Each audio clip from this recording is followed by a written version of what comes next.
प्यारे बच्चों, स्वागत है आप सभी का आपके अपनी YouTube channel Kritika study point में। और आज हम लेकर आए हैं मैक्सिकन राइटर जीएल फ्यून्स की एक प्यारा सा fiction a letter to God, जो हमारी एनसीईआरटी का जो मेन टेक्स्ट बुक है फर्स्ट फ्लाइट, उसका first chapter a letter to God. ये हमारे न केवल सीबीएसई में बल्कि बहुत सारी स्टेट बोर्ड के लिए भी अप्लीकेबल है। बहुत सारे स्टेट बोर्ड में ये पाठ्यक्रम पढ़ाया जा रहा है। तो आज हम पढ़ेंगे अ लेटर टू गॉड, जो एक फिक्शन है लिटरेरी जेनर का। और ये एक बहुत ही इम्पॉर्टेंट जो चैप्टर है जिसके बारे में हम पढ़ेंगे। और ये स्टोरी है जो एक लेंचो नामक फार्मर की है, एक किसान की है, जो अपने खेतों में काफ़ी कठिन परिश्रम करता है। और एक ट्रेजेडी, एक कैजुअलिटी होती है उसके साथ, जो है हेलस्टोन्स आते हैं काफ़ी तेज़ बार हैवी रेन के साथ, और उन हेलस्टोन्स ने उसकी फसल पूरी तरह बर्बाद कर दिया, जिसके वजह से उस किसान को काफ़ी नुकसान झेलना पड़ता है। लेकिन उस किसान की जो दूसरी, जो सबसे कह सकते हैं ना पॉजिटिव पॉइंट थी, वह था उसका ईश्वर के अंदर आस्था, एक दृढ़ विश्वास।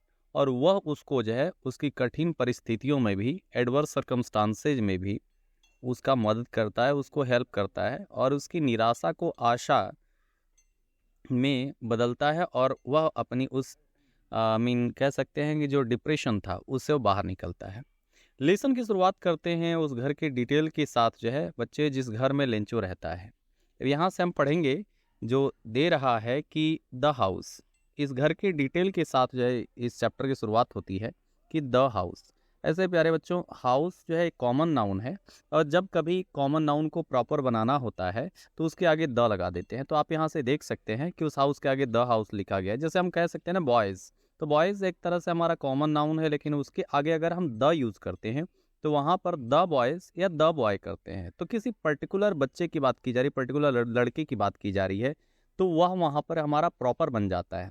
ठीक वैसे ही ये हाउस, गर्ल्स, बॉयज़, ये जितने भी चीज़ें हैं ना, ये सब के सब हमारी कॉमन हैं। जब उनको प्रॉपर बनाना होता है तो उनके आगे द लगा देते हैं। तो वैसे ही एक पर्टिकुलर घर की बात की जा रही है जिस घर में लेंचो रहता है, इसीलिए उसके आगे द लगाए हैं।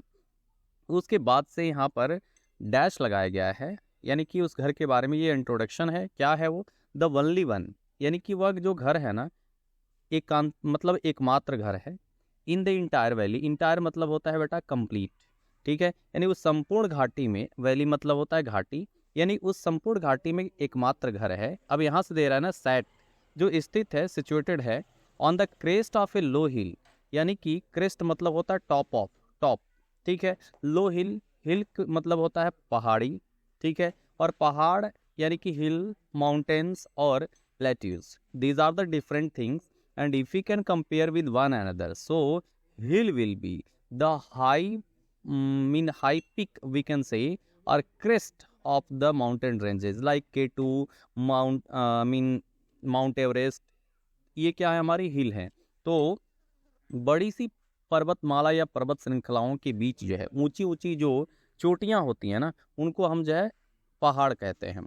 तो यहाँ पे हिल कह रहा है, तो हिल कैसा है यहाँ पर उसकी बात करता है ना, कि हिल जो है वह लो हिल है, ठीक है।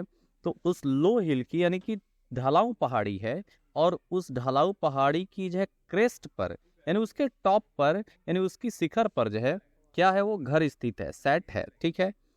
फ्रॉम दिस हाइट, और इसकी ऊंचाई से, वन मीन कोई भी, कुड सी द रिवर, कह रहा है ना नदी को देख सकता था। वहां एक नदी थी, उसकी हाइट से देख सकता है ना, घाटी घाटी से हो करके जो है नदी बहती थी जो है, ठीक है।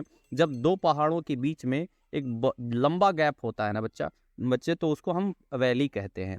लेकिन दो पहाड़ों के बीच से एक पतला सा एक रास्ता होता है जिसको हम दर्रा या पास कहते हैं, ठीक है। यहाँ से कह रहा है ना कि तो उसकी हाइट से, उस पहाड़ की हाइट से या उस घर की हाइट से कोई भी नदी को देख सकता था। एंड द फील्ड ऑफ, और कह रहा है ना कि खेत को भी देख सकता था। किसका? तो उस खेत में क्या लगा था? राई कॉर्न, कॉर्न यानी कि मक्के की फसल लगी हुई थी। और मक्के की फसल कैसी थी? तो पकी हुई मक्के की फसल थी, डॉटेड विथ द फ्लावर्स, जो मक्के की फसल पूरी तरह से फूलों से लदी हुई थी। दैट ऑलवेज, जो हमेशा क्या प्रोमिस्ड, ये वादा करती थी, यानी कि संकेत देती थी किस चीज़ का? ए गुड हार्वेस्ट, यानी कि एक अच्छी फसल होने का। यानी कि मक्के की फसल जो पके हुए मक्के की फसल थी, जो फूलों से लदी हुई थी, और यह संकेत था एक अच्छे फसल होने का। तो मीन्स उस घर की ऊंचाई से या उस पहाड़ की ऊंचाई से कोई भी एक नदी को देख सकता था। उसके साथ साथ जो है उस फसल, जो मक्के की फसल पकी हुई थी, वो जो फूलों से लदी हुई थी, यह संकेत दे रहा था एक अच्छे फसल होने का जो है। तो इन सब दो चीज़ों को देख सकता था, यानी कि मक्के की फसल को और उसके साथ साथ जो है किसको, तो नदी को जो है। तो अब यहाँ से कह रहा है द ओनली थिंग, अब यहाँ से बता रहा है ना कि केवल एक चीज जिसको अर्थ को जो है नीड थी, यानी कि पृथ्वी को नीडेड यानी जरूरत थी, वॉज ए डाउनपोर। यानी कि डाउनपोर मतलब होता है बेटा हैवी रेन, ठीक है, हैवी रेन कहते हैं उसको, डाउनपोर को जो है। तो हैवी रेन हम कह सकते हैं ना कि मूसलाधार बारिश, ठीक है, मूसलाधार बारिश को जो है हम डाउनपोर कहते हैं। कैट्स एंड डॉग्स ये आइडोमेटिक फ्रेज है, इसका मतलब है मूसलाधार बारिश होता है। अगर मूसलाधार बारिश ना होना तो या एटलीस्ट अ शावर, तो कम से कम क्या हो जाए, एटलीस्ट मीन कम से कम ए शावर, तो शावर ही हो जाए, यानी कि बूंदा बांदी बारिश ही हो जाए, ड्रिजलिंग ही हो जाए, तो ठीक है, थोड़ा सा, तो किसी न किसी तरह से या तो थोड़ा हो या तो ज़्यादा हो तो जो है और बेहतर है। लेकिन अगर उतना मीन मूसलाधार बारिश नहीं होती है, हैवी रेन नहीं होती है, तो उस कंडीशन में एटलीस्ट अ शावर यानी थोड़ा सा बूंदाबांदी बारिश ही हो जाए तो ये फसल के लिए काफ़ी अच्छी है, क्योंकि अर्थ को उस समय सिर्फ और सिर्फ एक ही चीज़ की ज़रूरत थी, और क्या, बारिश की। अब कह रहा है ना थ्रू आउट, लगातार क्या, द मॉर्निंग लेंचो, हर सुबह लेंचो की आदत बन गई थी क्या, कि वो रोज़ सुबह में उठता और लेंचो के बारे में बताता है ना कि अब यहाँ से फिर डैश किया है और लेंचो को इंट्रोड्यूस कर रहा है कि वो न्यू हिज फील्ड्स इंटीमेटली, जो अपने खेत को जो है, खेतों को जो है इंटीमेटली बहुत ही मतलब क्लोजली जो है जानता था, बहुत ही घनिष्ठता से जो है जानता था, बहुत ही मतलब अच्छे तरीके से जानता था। मीन पूरा दिन जो है अपने खेतों में काम करता रहता था, कहने का सेंस ये है। अब उसको बता रहा है ना कि वो क्या नहीं कर रहा था, तो कह रहा है डन नथिंग एल्स, अब उन दिनों और कोई काम नहीं किया, वो सिर्फ और सिर्फ जो है but see the sky towards the north east, तो नॉर्थ ईस्ट कोस्ट में ऊपर आसमान में देखने के सिवाय और कोई काम नहीं कर रहा था। क्यों देख रहा था, उसके मन में ना दिनों रात तो वह सिर्फ उत्तर पूर्व कोने पर आकाश में सिर्फ बादलों की आशा में वह देखता है।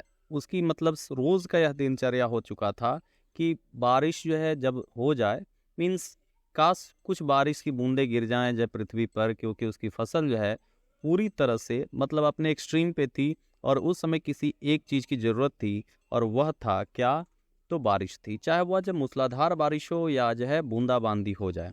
तो इस आशा में वह रोज सुबह उठ करके आसमान की तरफ जो है देखता, उत्तर पूर्व कोने पर जो है, और ये कह रहा है ना कि बट सी क्या करता, वो कोई और काम नहीं करता सिवाय देखने का, क्या, आकाश में, टुवर्ड्स की ओर, द नॉर्थ ईस्ट यानी कि नॉर्थ ईस्ट की ओर जो है। तो बेटा अब यहाँ से पैरा चेंज होता है और ये कह रहा है now we are really going to get some water women. और उस दिन वह जब बादलों को जो है क्या करता है, वो देखता है और ये कहता है ना कि अब हमें जो है क्या मिलने जा रहा है, कुछ, यानी कि हमें बारिश जो है मिलने जा रहा है, यानी कि हम कुछ वाटर हमें मिलने जा रहा है। ये प्रिडिक्शन करता है, अपनी वाइफ को बताता है। यहाँ से कह रहा है ना कि देखो नाउ, अब we are really going to get some water women, अपनी पत्नी को जो है संबोधित करते हुए कहता है ना कि अब हम लोगों को कुछ जो है पानी मिलने जा रहा है, यानी कि कुछ बारिश हो रही है। मीन आसमान में बादलों को देख करके उसका प्रिडिक्शन है, उसकी भविष्यवाणी है जाए।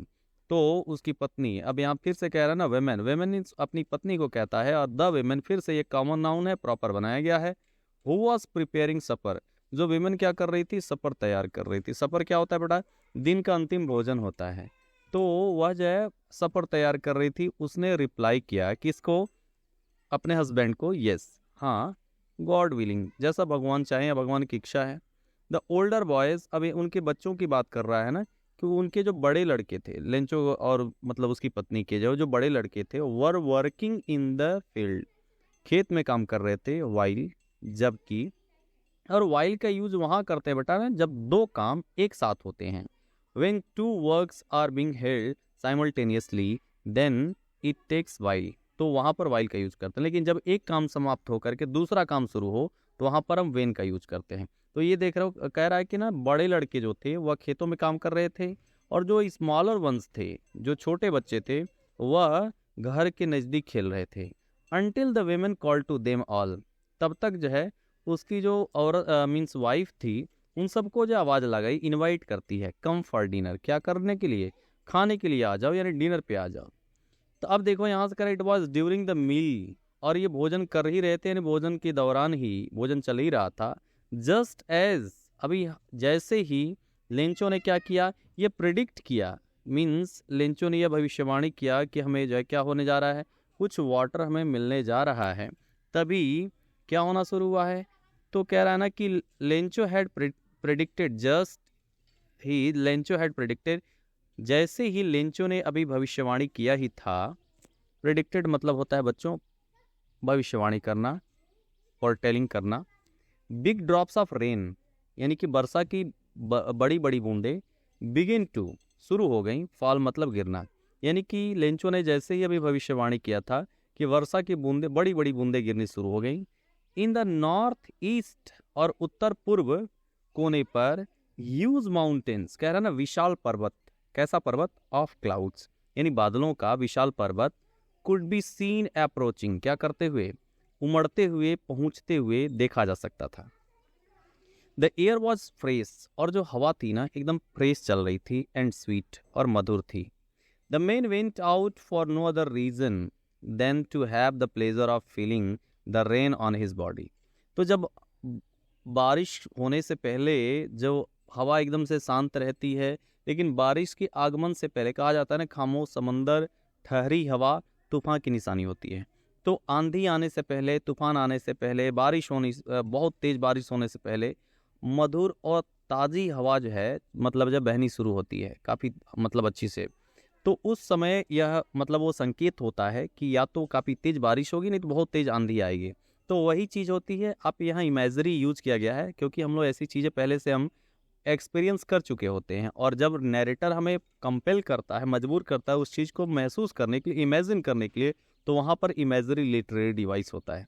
तो यहाँ से कह रहा है ना कि the fresh air, fresh and sweet air, sweet mean जो एयर था ना, हवा थी, वो बहनी शुरू हुई। द मैन वेंट आउट, और मैन कौन है, लेंचो है और कोई नहीं, वह बाहर निकला, फॉर नो अदर रीजन, उसके बाहर निकलने कोई और कारण नहीं था, than to have the pleasure of feeling the rain on his body, बल्कि जो बारिश की बूंदे उसके शरीर पे गिरे, यानी कि उसको जो है अपने मीन नंगे बदन पर, वह उसे महसूस करना चाहता था, इसलिए वह जो है, यही कारण था कि वह घर से बाहर निकला।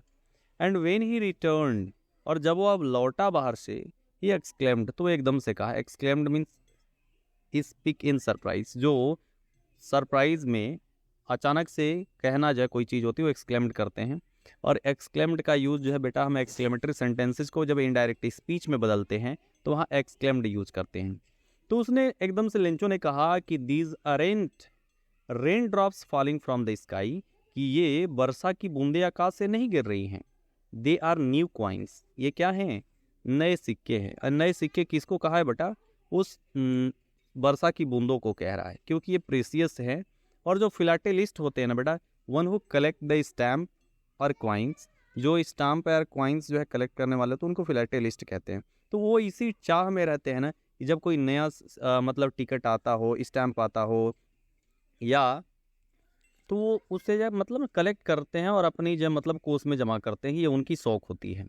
तो ये इसलिए उसको कंपेयर किया ना, क्योंकि ये उनके लिए बहुत प्रीसियस थी, ये वर्षा की बूंदें लेंचो के लिए बहुत प्रीसियस थी, तो इसलिए इनको न्यू कॉइन्स कह के संबोधित किया है।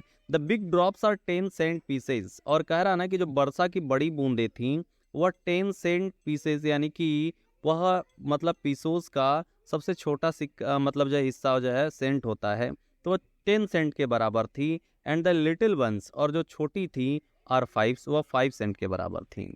अब यहाँ पे आई होप, मैं आशा करता हूँ बेटा आप लोगों को यहाँ तक समझ में आया होगा। आगे चलते हैं कि with A satisfied expression he regarded the field, और जब वर्षा की बूंदे मतलब वर्षा होनी मतलब जब लगातार जारी थी, तो वह काफ़ी संतुष्ट था, और उसको देख करके ना अपने खेत के संदर्भ में, वह जब वर्षा की बूंदों को अपनी फसल के फूलों पर लदे हुए देखा, तो वह काफ़ी संतुष्ट होकर के कहा, with A satisfied expression.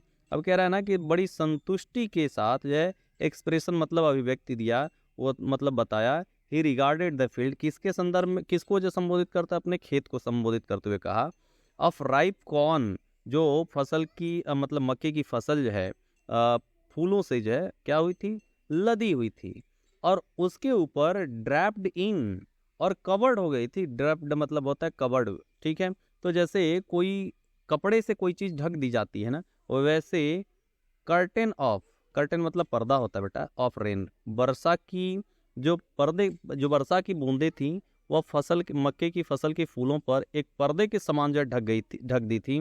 But suddenly, लेकिन अचानक क्या हुआ, a strong wind begin to blow, अचानक से काफी तेज जो है हवा बहने शुरू हो गई। एंड अलोंग विथ, और कह रहा है ना कि उसके साथ साथ, the rain very large hail stones begin to fall, और उसके साथ साथ ना जो बड़े बड़े ओले थे वह वजह गिरना शुरू हो गए, उसके साथ साथ गिरना शुरू हो गए। तो ये कह रहा है ना, this truly did resemble new silver coins, और यही जो है ना नए सिक्के के, यानी चांदी के सिक्के के जैसे मतलब प्रतीत हो रहे थे। रिजेंबल मतलब होता है प्रतीत होना, और सिल्वर कॉइन्स मतलब होता है चांदी के सिक्के के समान, यानी काफी चमक रहे थे। कौन, वो हेलस्टोन। तो सिल्वर कॉइन्स किसको कहा है बेटा, हेलस्टोन्स को कह रहा है। तो ये हेल स्टोन्स जो है नए सिल्वर क्वाइंस के मतलब चमक रहे थे। द बॉयज, और जो उसके लड़के थे ना, exposing themselves to the rain, और उस बारिश का आनंद लेने के लिए अपने नंगे बदन पर, एक्सपोज मतलब होता है खुला छोड़ देना, तो मतलब अपने नंगे बदन पर उस वर्षा को जो है मतलब महसूस करने के लिए, वह भी जो है मतलब बाहर निकलने के लिए रैन आउट। अब उसके लिए क्या हुआ, दौड़े, वो जो है बाहर निकले दौड़ते हुए, और क्या करने के लिए, एकमात्र कारण था, to collect the frozen pearls, collect करना है किस चीज को, फ्रोजन पल्स को। और फ्रोजन पल्स किसको कहा है यहाँ पर, उन ओलों को कह रहा है। जो फ्रोजन पल्स मतलब होता है जमे हुए मोती, इसका लिटरल मीनिंग होगा, बट यहाँ लिटरल मीनिंग से कोई मतलब नहीं है, एक तरह से फ्रेज है बेटा। और किसको कह रहा है, उन ओलों को कह रहा है, हेलस्टोन्स को कह रहा। तो हेलस्टोन्स को कलेक्ट करने के लिए उसके बच्चे जो घर से बाहर निकले। It's really getting bad now, अब कह रहा है ना कि ये वास्तव में बहुत खराब हो रहा है। एक्सक्लेम्ड द मैन, लेंचो ने कहा ना एकदम से, ये बहुत खराब हो रहा। I hope it passes quickly, मैं आशा करता हूँ कि जल्दी बीत जाएगा। It did not pass quickly, लेकिन ये जल्दी नहीं बीता। फॉर एन आवर, लगभग 1 घंटे तक, द हेल रेंड, क्या हुए, ओले गिरे। रेंड यहाँ वर्ब है बेटा, यहाँ मीन्स नाउन नहीं है।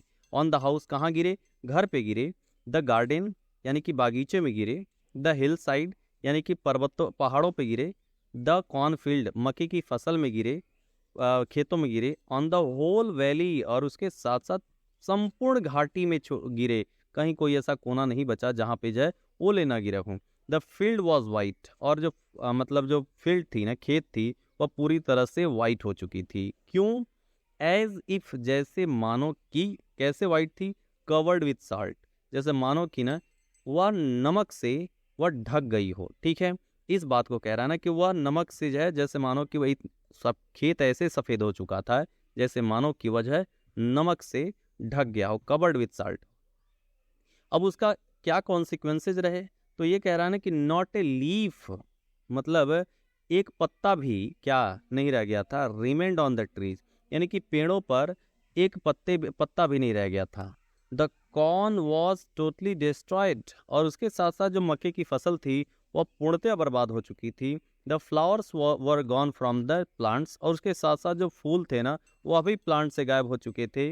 लेंचो सोल, और उसकी आत्मा जो थी ना लेंचो की, वह पूरी तरह से वॉज फिल्ड विथ सैडनेस, वह उदासी से, निराशा से भर गई। When the storm had passed, और जब तूफान जब गुजर गया, he stood in the middle of the field, तो क्या हुआ, वह खेत के मध्य जब खड़ा हुआ, and said to his sons, और अपने बेटों को कहा, A plague of locust would have left more than this। अब यहाँ से कह रहा है ना कि a plague of locust, plague of locust किसको कह रहा है बच्चे, तो प्लेग ऑफ लोकस्ट जो है मतलब टिड्डों का जो है दल होता है। टिड्डों का दल किसको कहते हैं, यानी कि जो आप ग्रॉसपर देखे होंगे ना, उनको ही जो है लोकस्ट कहा जाता है, यानी कि मीन टिड्डे कहा जाता है। वो फसलों के लिए बहुत खतरनाक होते हैं, तो एक साथ ही आते हैं, वो ग्रुप में आते हैं और फसल को पूरी तरह से बर्बाद कर देते हैं। तो किसानों के दुश्मन माने जाते हैं वजह मीन ग्रॉसपर जो है।